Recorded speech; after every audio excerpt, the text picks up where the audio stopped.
Rogue Sport. Now the most exciting tech you own is in your driveway.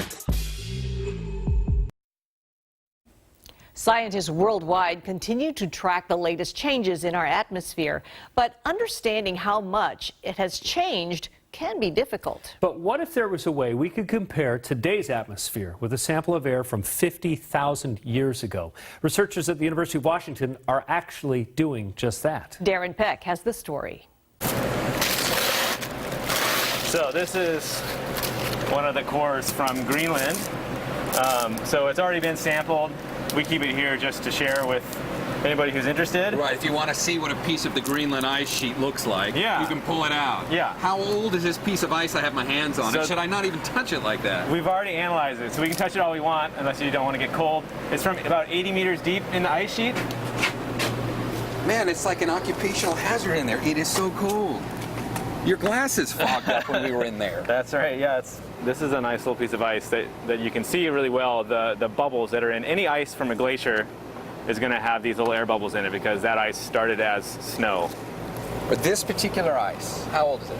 This particular piece of ice is 250, 300 years old, something like that. So it's young in our eyes because our ice core records go continuously up to 800,000 years in the past. Okay, so this is the one we were looking at earlier, and it's those little bubbles right in there where the gold mine is. Yeah. I mean, people would think a bubble of air is like any other bubble of air. But when you know that bubble of air is 250 years old, you cannot get a sample of the atmosphere today like that, except for the stuff that's been trapped in this ice that you guys pulled out of Greenland. Yeah, that's right. So we go to great lengths to get it because it is the only and the most direct record we have of the past composition of the atmosphere. So there's very little alteration to the gases that are inside any of these bubbles. And so we can go there and it's our archive if we want to know how much carbon dioxide or methane was in the atmosphere in the past. This is really what connects us from our modern observations that we've only been taking since about the 1950s. We can match up exactly to that record and then go back in time. Essentially, we're constantly peeling back layers of the onion to ask not only what was concentration of greenhouse gases in the past, because that matters for what global temperature does. We then break down types of those greenhouse gases. So what types of carbon are attached to those CO2 or methane molecules? And to do that, we need better measurement technology. And sometimes we need more ice as well. So, okay, we'll get it back to bed.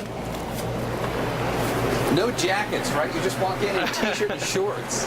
Yep. It's pretty cool. That's some pretty old ice. Do you ever think like what researchers will think about 50,000 years from now when they pull ice cores and look at our atmosphere from right now? Yeah, if there is ice. Right, I know, I guess, yeah. Yeah, I mean, no kidding. with the changing climate, you Good never stuff. know. Yeah. A lot of folks enjoying the warmth currently, the late season warmth. I know you are because you say it all the time. And when you're walking on the street, you'll just see people smiling.